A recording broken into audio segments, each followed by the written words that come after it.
Paz do Senhor, iniciando mais um estudo. Esse estudo de hoje é muito especial, pois você conhece ele muito bem, talvez como a palma de suas mãos.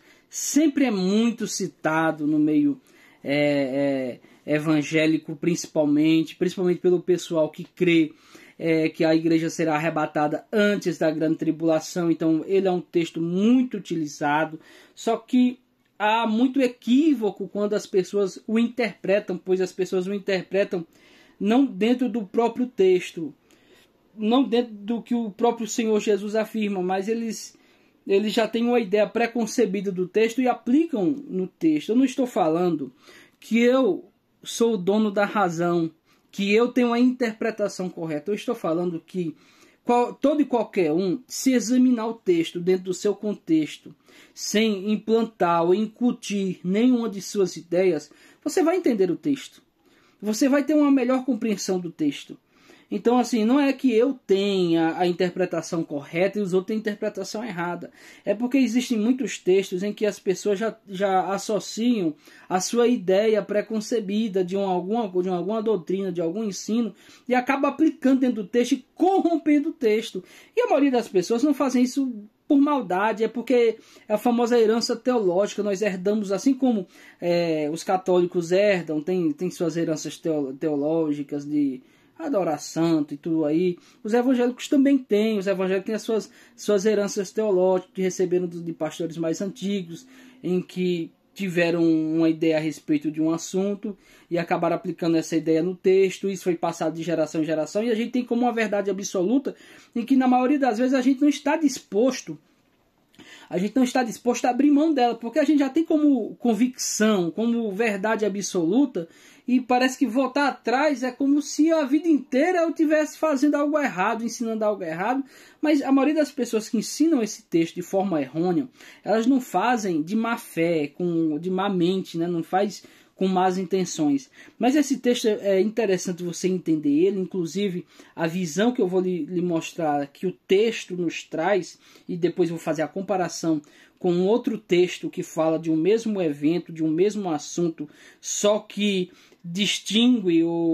há uma distinção da visão em que ambos são apresentados, e eu vou trazer para você compreender melhor. O capítulo de número 24 de Mateus, o versículo de número 37 até o 42, nos traz esses versículos. 37. E como foi nos dias de Noé, assim será também a vinda do Filho do Homem. Porquanto assim como nos dias anteriores ao dilúvio, comiam, bebiam, casavam-se e davam-se em casamento, até o dia em que Noé entrou na arca, e não o perceberam, até que veio o dilúvio e os levou a todos. Assim também será a vinda do Filho do Homem. Então, estando dois no campo, será levado um e deixado o outro. Estando duas moendo no moinho, será levado uma e será deixada a outra. Vigiai, pois, porque não sabeis a que hora há de vir o vosso Senhor. Vamos começar do começo, como se diz, né? Vamos começar do começo. Algo interessante é que quando alguém que faz a separação da vinda do Senhor e do arrebatamento, como fossem eventos distintos, com a separação de 7 anos entre um e o outro, e usa esse texto para afirmar ou confirmar que o texto se refere a única e exclusivamente o arrebatamento, o grande problema de fazer essa afirmação é que o próprio texto vai desmenti-lo. O próprio texto ele não vai dar sua interpretação, ele vai trazer as palavras de Jesus como de fato ele falou. E quando se fala da vinda do Senhor, quem tem maior autoridade de falar da vinda do Senhor do que o próprio Jesus? O nosso Messias, né? O nosso Cristo. Então o nosso Cristo ele tem toda a autoridade para falar de sua vinda. Ele sabe melhor da sua vinda do que qualquer outra pessoa, né? É ele que vem, né? É ele que vem. Mas independente de sua crença, se você crê no arrebatamento antes, no meio ou depois, o importante é sua fé estar firmada em Jesus Cristo. Mas também é muito importante você ser mais independente e estudar a Bíblia Sagrada dentro dos seus contextos. e não ir muito pela cabeça das pessoas. Como eu afirmei no começo, não sou o dono da verdade, mas eu gosto muito de mostrar o que o texto fala e mostrar no texto que o que eu estou falando é o que o texto está falando. E é o que eu vou fazer agora.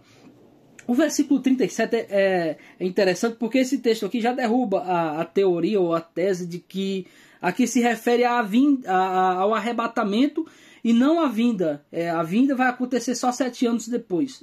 Porque olha só o que o texto fala. Ó. E como foi nos dias de Noé, assim será também na vinda. Pronto. Vinda. Parousia. Já está falando é vinda. É a vinda. Não é a primeira etapa como dividem. A primeira etapa ele vem parcialmente sobre as nuvens. A segunda etapa ele vem...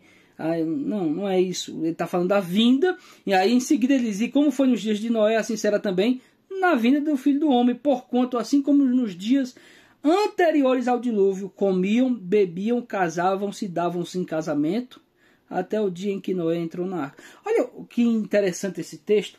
Porque Jesus fala que isso é sinal para nós. Que comiam, bebiam e casavam-se, davam-se em casamento. Só que antes da depravação, anterior ao dilúvio, antes da depravação ainda, que a humanidade se depravasse da forma que se depravou, as pessoas já faziam isso. E casar e dar-se em casamento, comer e beber, não é pecado, não é nenhum tipo de depravação, é uma necessidade humana. Só que o que Jesus quis apontar é que as pessoas estavam levando a vida normalmente. O que Jesus quis apontar é que após a queda do homem, ou a queda de Adão e Eva, a sua expulsão do jardim, a humanidade ela foi se lambuzando com o pecado cada vez com mais profundidade. Então, até que chega em uma depravação total, que chega a Gênesis 6, e Deus fala assim: me arrependi de ter criado o homem, eu vou destruir tudo. Então, assim, quando Jesus fala aqui, será como nos dias de Noé, não é essa questão de que casavam-se, davam-se em casamento, porque isso é algo comum e é uma necessidade humana e não há nenhum pecado nisso. O que Jesus quis apontar é que aquele povo se depravou, era depravação sexual. Então, assim, era todo tipo de injustiça, impiedade, assassinato, aborto. Então, todo tipo de depravação moral, sexual. Tudo isso estava acontecendo naquela época. Então, o homem deixando o uso comum da mulher para poder se inflamar em seus desejos com outros homens. As mulheres também deixando os homens para se inflamar em seus desejos com as mulheres. E não estou sendo preconceituoso, estou apenas utilizando textos que a Bíblia ela já vem nos revelando e nos trazendo essa verdade, essa justiça na verdade. Então já naqueles tempos, quando a humanidade se depravou, a ponto de que Deus, eu vou ter que reiniciar a humanidade, eu vou ter que mandar um dilúvio, acabar com tudo e começar de novo, ver se eles começam melhor, porque estão uma lástima. E olha que interessante. Então Jesus está apontando para a depravação total daquela civilização anterior ao dilúvio, em que eles estavam totalmente perdidos, estavam totalmente no lamaçal do pecado, se lambuzando com todo tipo de injustiça e impiedade, a banalização de coisas que eram más, que eram injustas, que eram ímpias, se tornaram normal e comum. E quando você faz o comparativo daquele tempo para os dias de hoje, a gente vê que a gente está caminhando a passos largos nessa mesma direção.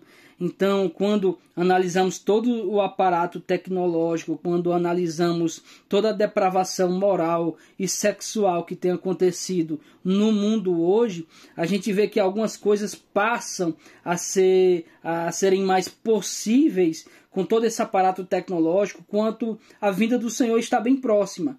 Então, assim, todo esse aparato tecnológico, coisas que no livro de Apocalipse a gente via e dizia: rapaz, isso aqui eu não sei como que vai se cumprir não. A gente tinha que espiritualizar 100% o livro de Apocalipse para poder a gente ter uma noção, uma imagem, né? Ter uma imagem na cabeça de como que seria. Hoje, com todo esse aparato tecnológico, é possível a gente observar que com a tecnologia é possível possível muitos desses eventos do Apocalipse acontecerem. Não da parte do Senhor Jesus, mas de coisas ali que não tinha explicação na época. E hoje, com todos esses aparatos, o avanço da tecnologia, a gente vê que são totalmente possíveis. E ainda seguindo esse texto, então quando Jesus fala sobre aquela geração que estava totalmente largada na impiedade, e a gente faz a comparação com os dias de hoje, em que hoje o justo já não é mais de fato justiça ou algo bom. O bem e o mal hoje é relativo, a verdade e a mentira é relativa. Hoje não existe mais uma verdade absoluta, tudo é relativo, tudo é preconceito, tudo é, como que eu posso falar, é ignorância. Então hoje a verdade, a verdade se tornou motivo de zombaria, se tornou motivo de escândalo para alguns, porque eles taxam de preconceituoso. E hoje, quando você tenta aplicar as verdades do Evangelho nas pessoas, ensiná-las o caminho da retidão, elas lhe têm como uma pessoa preconceituosa, como uma pessoa que o odeia. Você é taxado daquela pessoa que, como se você agredisse ela, mas na verdade você está tentando instruí-la pelo bom caminho, que é o caminho do Evangelho que nos traz a salvação através de Cristo Jesus. Então, quando a gente faz de fato essa comparação do mundo antigo com o mundo de agora, a gente já observa muita semelhança, estão muito similares. Então, isso nos indica fortemente que esse sinal que Jesus está falando no versículo 38 de Mateus 24 está se cumprindo. Então, a gente tem que ficar de orelha em pé, de olhos muito abertos, porque a vinda do Senhor está muito próxima. Então, as nações aí já estão brigando, se ameaçando. Então, assim, a qualquer momento, nosso Senhor pode voltar. O que ele está esperando é que algumas profecias se cumpram e que o tempo devido também chegue, né, para que ele se manifeste nos céus com todo o seu poder e glória.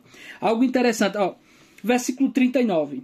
Isso na verdade, o principal intuito desse estudo é mostrar isso que eu vou mostrar no versículo 39, 40 e 41. Que esses textos são fenomenais para você, de fato, entender arrebatamento e vinda do Senhor. São fenomenais. E não perceberam até que veio o dilúvio e os levou a todos. Observa esse verbo levou. Até que veio o dilúvio e os levou a todos. Em seguida, o versículo 40, ele diz o seguinte, Então, estando dois no campo, será levado um e deixado o outro. Estando duas no moinho moendo, será levada uma, deixada a outra. Como é que você aprendeu esse texto? Você aprendeu assim. Esse que é levado por Jesus, para a glória, né, para o céu. Você aprendeu dessa forma. Eu aprendi assim. Eu tenho certeza que 99% das pessoas que vão ver esse vídeo aprendeu assim. Aprendeu assim. É uma herança teológica, infelizmente. Certo ou errada foi o que nós aprendemos. Só que sempre há tempo de reavaliarmos o que nós aprendemos. Estudarmos e examinar as Sagradas Escrituras, como falou o Senhor Jesus, porque nós cuidamos de ter nelas a vida eterna. É ela quem nos indica o caminho e o caminho da salvação, que é Cristo Jesus. Isso é interessante porque a gente sempre teve na nossa mente, que foi ensinado dentro da nossa igreja, por nossos pastores, nossos professores de escola bíblica, que esse que está sendo levado, sendo levado para Jesus. Só que o que o texto está falando, olha o que o texto fala. E não perceberam até que veio o dilúvio e os levou. Quem está levando é o dilúvio. O dilúvio é a representação do juízo.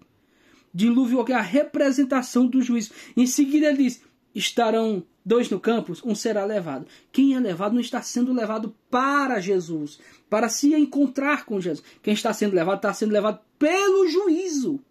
E o que está ficando, o que vai ficar, é o que vai ficar com Jesus. Olha, não pode, porque aí 1 Tessalonicenses 4,16 diz que ali quem é levado é o justo. Então os textos estão se contradizendo? Não. Os textos não estão se contradizendo, estão em perfeita harmonia. Você só tem que entender a distinção das duas visões apresentadas. Não que elas são distintas, mas elas se complementam. Entenda primeiro. Quem está levando aqui é o dilúvio, certo? É o dilúvio que está levando, ou seja, o juízo. É o juízo de Deus que está arrebatando a impiedade, os ímpios, os injustos. Para o quê? Para juízo. Ou seja, estão sendo separados. Estão sendo separados de quem? Dos santos, dos justos, né? Daqueles que herdarão a salvação, aqueles que herdarão o milênio.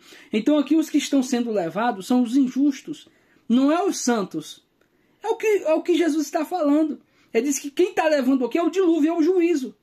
1 Tessalonicenses 4,16 diz o quê? Diz assim: e o meu Senhor descerá do céu com alarido, voz de arcanjo, trombeta de Deus, e nós seremos transformados, arrebatados. A palavra ali arrebatar, ou arrebatados, é a palavra arpazo, do grego arpazo, que é tirar com violência ou ainda reivindicar para si. Eu gosto mais desse significado de reivindicar para si, que ali Jesus está reivindicando os seus, aqueles que cumpriram a sua vontade, que fizeram a sua vontade, que se deleitaram na justiça, aqueles que se deleitaram e se deliciaram com a palavra da salvação. Então esse Jesus está reivindicando, tomando para si. E por que aqui Jesus está falando que os que estão sendo levados para juízo? É porque aqui os que estão sendo levados para juízo, porque os que ficam para reinar com Cristo 1000 anos. Então aqui Jesus faz os que ficam, os que vão reinar com Cristo. Porque a igreja que é arrebatada, os santos que são arrebatados, em 1 Tessalonicenses, eles vão para o encontro. Então os que são levados em Tessalonicenses estão sendo levados para se encontrar com Jesus, entendeu? Nos ares. E eles não vão para o céu depois. Não tem um texto que diz que vai para o céu depois. Eles se encontram com Jesus nos ares. E esses que estão sendo levados pelo juízo, e os que estão ficando, não são os ímpios, são os justos, que estão ficando para reinar com Cristo 1000 anos, entendeu agora? Então aqui, os que estão ficando é os que vão reinar com Cristo durante 1000 anos. Os que estão sendo levados em Tessalonicenses são os que se encontrarão com Jesus, que é o mesmo povo, entenda. Que em Tessalonicenses, aquele povo que está sendo levado para encontrar Jesus nos ares, eles não vão para o céu. Não tem um texto que diga assim, ali ele vai para o céu, volta 7 anos. Não tem. Não também porque você não gosta do pré-tribulacionismo, você não aceita de que o povo vai ser arrebatado antes da grande tribulação. Não é que eu não aceito, é porque não tem base bíblica, não tem um texto que afirme que em Tessalonicenses 4,16 o povo que é ali levado a encontrar com Jesus nos ares, de fato eles vão para o céu. Não tem, esse é o problema, é que não tem o texto, não existe, esse texto não existe. São, na verdade, fruto de interpretações, interpretação da interpretação sobre outra interpretação. Nunca é o texto nunca afirma. Então eu tenho que tirar totalmente o sentido literal do texto, dizer que o que o texto está dizendo não é exatamente o que o texto está dizendo. Quem disse falou de forma enigmática, e aí eu, com a luz especial, eu interpretei da forma correta. Não é isso. Então, isso é interessante. Então, aqui os que ficam para reinar com Cristo 1000 anos. Os que são levados em Tessalonicenses são os mesmos que ficam. Só que aqui, quando eles se encontram com Jesus nos ares, eles descem sobre os Montes das Oliveiras para reinar. Você está entendendo? E os que são levados pelo juízo aqui em Mateus 24, a partir do versículo 37 até o versículo de número 42, são aqueles que serão separados, como Mateus 25, a partir do versículo 31, a separação das nações bodes, das nações ovelhas. Essa é a separação dos justos dos santos, entendeu? Então a ideia de que Jesus virá com a sua igreja também não é. Jesus não vem com a igreja. Em Zacarias 14 fala que e virá o Senhor com seus kedoshins, ou seja, com seus santos. Marcos 8:38 fala que aquele que se envergonhar de mim, das minhas palavras, eu também me envergonharei dele, quando vir na glória do meu Pai com meus santos anjos. Versículo 25-31 de Mateus, Jesus reafirma que esses santos que está vindo com ele, esses kedoshim, esses santos, na verdade são anjos. Mateus 25-31 diz que quando ele vier na glória do Pai, o Filho do Homem vier na glória do Pai, juntamente com seus anjos, se assentará nos céus. Aí começa o julgamento das nações a partir do versículo 32. Então é isso que você tem que entender. Então, os textos eles não se contradizem, eles se complementam, porque se eu crer aqui que os que estão sendo levados, aqui em Mateus 24, a partir do versículo 37, estão sendo levados para a glória, eu desvirtuo o texto, eu desconstruo o texto ele se torna irrelevante, eu dou mais importância e significado à minha interpretação pessoal, totalmente fora de contexto, como costumamos dizer, fora de esquadro, né, que ali não se enquadra no que está de fato escrito. Então, isso é importante. Então, estarão dois no campo, o que fica é o que vai reinar com Cristo 1000 anos. O que é levado para o juízo. Então, sempre há tempo de se converter ao Senhor Jesus, sempre há tempo de nos deleitarmos na sua lei, ter prazer na sua palavra, examinar as Sagradas Escrituras, porque temos nela a possibilidade de vida eterna apenas através da palavra, que ela nos aponta ao norte, a direção correta. Então, Deus em Cristo os abençoe. Eu espero que você tenha entendido esse texto e que esse texto sirva para edificar a sua vida. Deus em Cristo te abençoe.